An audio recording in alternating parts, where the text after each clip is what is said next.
In 2012, a group of scientists on a research vessel crossed the Coral Sea. They had a map. The map showed an island, Sandy Island, right there between Australia and New Caledonia. It had been on maps for over a century. Google Maps showed it. Google Earth showed it. Every major maritime chart showed it. So they sailed straight toward it and found nothing. Open ocean, no island, no reef, not even shallow water. When the scientists reported this, they expected an investigation. They expected some kind of official response. Instead, Google quietly deleted the island from its maps. The French government, which claimed jurisdiction over the area, said nothing. Australia said nothing. No press conference, no explanation, no apology for the century of maps that showed land that did not exist. They just erased it and moved on. And here is what nobody is asking. If one island can disappear from every official map on Earth without a single government explaining why, how many others have? Science actually has answers to why islands vanish. The mechanisms are real, they are documented, and they are fascinating. But governments know these mechanisms too. They have entire agencies dedicated to monitoring exactly this. So when an island disappears and officials stay silent, it is not because they do not know. It is because they have decided not to tell you. Stay with me, because by the end of this video, you will never look at a map the same way again. The Earth's crust is not a solid, fixed shell.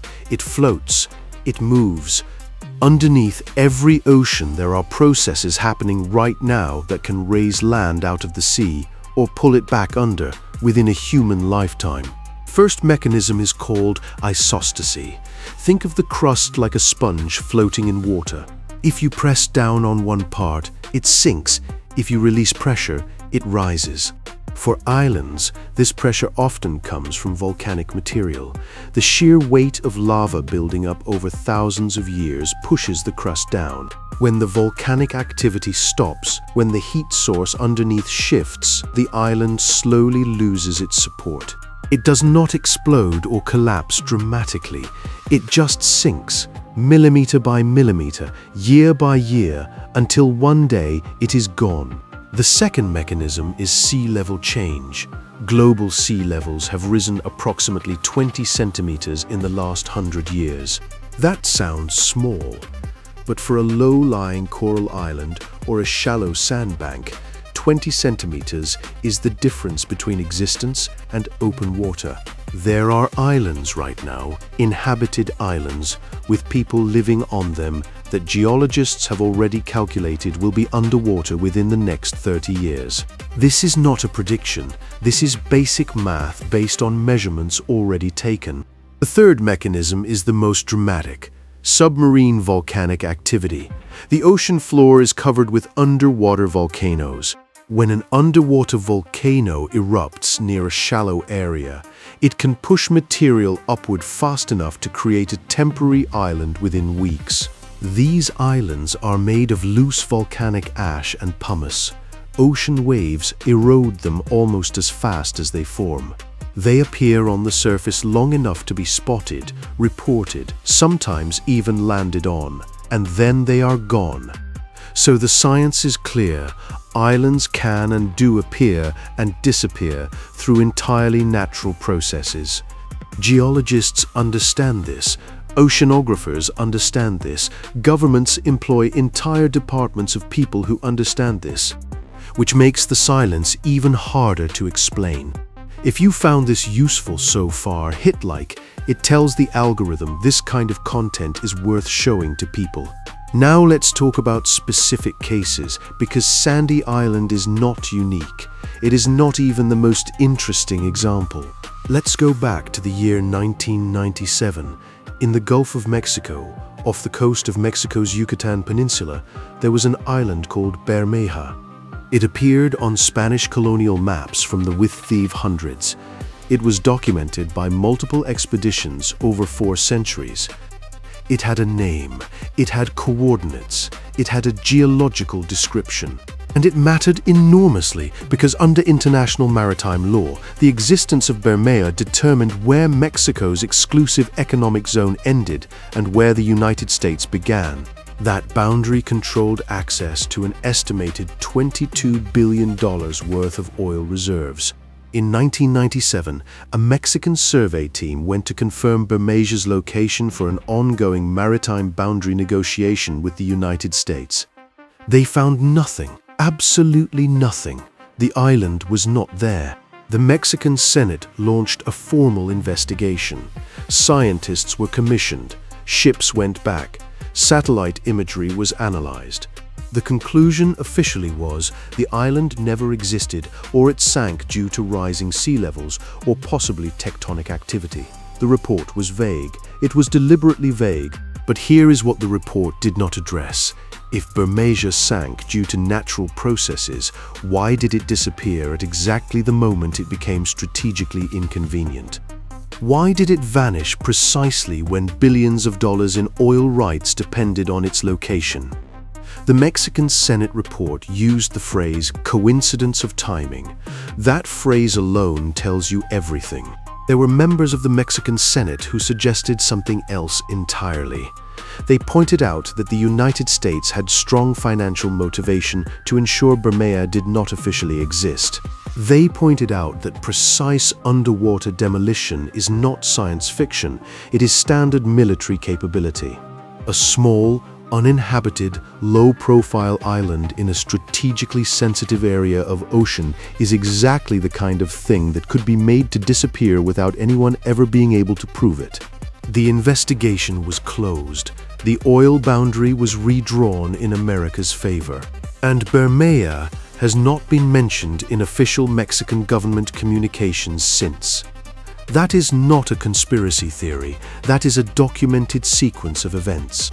Let's go further to the North Atlantic, specifically to an area between Iceland and the Faroe Islands.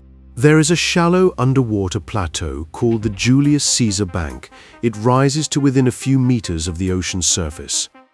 In the 18th and 19th centuries, multiple ships reported an island in this location. Some reported landing on it. Fishing communities in the Faroe Islands had names for it. It appeared on British Admiralty charts. British Admiralty charts were the most precisely maintained navigational documents in the world. Empires were built on those charts. And yet the island is gone. The plateau is there. But the island itself has not been officially confirmed to exist since the early 20th century. No explanation was ever given. The Admiralty simply stopped showing it.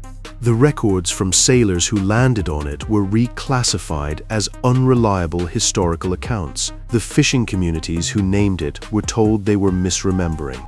When an empire-grade cartographic institution quietly removes something from its charts and labels all prior evidence as unreliable, that is not an error correction. That is a decision. Now here is where it gets systematic. Because when you line these cases up next to each other, a pattern emerges. In every case, the disappearance is discovered not by the government responsible for that maritime zone, but by civilians, fishermen, scientists on research vessels. The government never announces the disappearance. It is always reactive, always responding to someone else's discovery. In every case, the official explanation is given once, briefly, and then the subject is closed. There are no follow-up studies published. For Sandy Island, one of the most embarrassing cartographic failures in modern history, the total official response was Google deleting it and France saying nothing. In every case involving economic or strategic value, the disappearance resolves a boundary dispute in favor of the larger, more powerful nation every single time. And in every case, the government with jurisdiction over the area declines to explain the mechanism. They will confirm the island is gone. They will not tell you why. This is not how governments behave when something happens to them. This is how governments behave when they are managing information. Subscribe if you are new here. We go into the places other channels do not, and we use the science to show you what the silence is actually protecting. Under the United Nations Convention on the Law of the Sea, every island gives its controlling nation a 200 nautical mile exclusive economic zone around it. That zone contains everything: fishing rights, mineral extraction rights, oil drilling rights, and the right to exclude other nations' military vessels. A single island in the right location can shift billions of dollars of resource access and fundamentally change the strategic balance between nations. This means that whether an island exists is not a geographical question. It is a geopolitical question. It is a financial question. It is, in some cases, a military question. When an island disappears, someone gains and someone loses. When Bermeja disappeared, Mexico lost and the United States gained. Specifically, American oil companies gained access to reserves they previously could not legally touch. The International Hydrographic Organization has a process for updating charts when geographical features change. It involves verification, documentation, and published explanation. For the majority of island disappearances on record, this process was not followed. The islands were simply removed. No verification document was published. That is a violation of the IHO's own protocols, and it has happened repeatedly across multiple member nations without any internal investigation being made public. Either the IHO is so under-resourced that it cannot monitor its own members, or it is aware and has chosen not to act. The mechanisms are real. Isostasy is real. Sea level rise is real. Volcanic island formation and erosion are real. But the pattern of silence is not natural. Nature does not selectively erase islands that sit on oil fields. Geological processes do not wait until a maritime boundary negotiation is underway before sinking a disputed atoll. The science explains the how, it does not explain the when, and it does not explain why the governments who monitor these processes most closely are consistently the least willing to discuss them. Right now, today, there are thousands of small islands, atolls, sandbars, and shallow banks at various stages of submersion. Climate science has identified which ones are most at risk. Governments have this data, energy companies have this data, maritime law firms have this data. There is a quiet, ongoing process happening in offices you will never see, where the implications of each potential disappearance are being calculated: who gains, who loses, what boundaries shift. By the time any of those islands officially disappear, the legal and financial consequences will already have been arranged. The paperwork will already exist. The only thing left will be for someone to update the map, quietly, without explanation, the way it has always been done.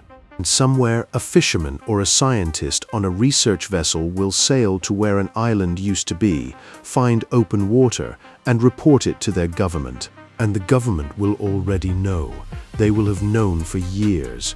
The question is not whether this is happening. The question is which islands are next and who has already decided what to do when they are gone. Drop a comment below with the name of any island or geographical feature that you think has been treated suspiciously by official sources. Some of the best leads we have followed came from people in the comments who know their local geography in a way that no government report captures. And if you want to see the next video in this series, where we go into the specific legal mechanisms that allow governments to redraw maritime boundaries without public disclosure, make sure you are subscribed, because that one is going to be harder to ignore than anything we have covered today.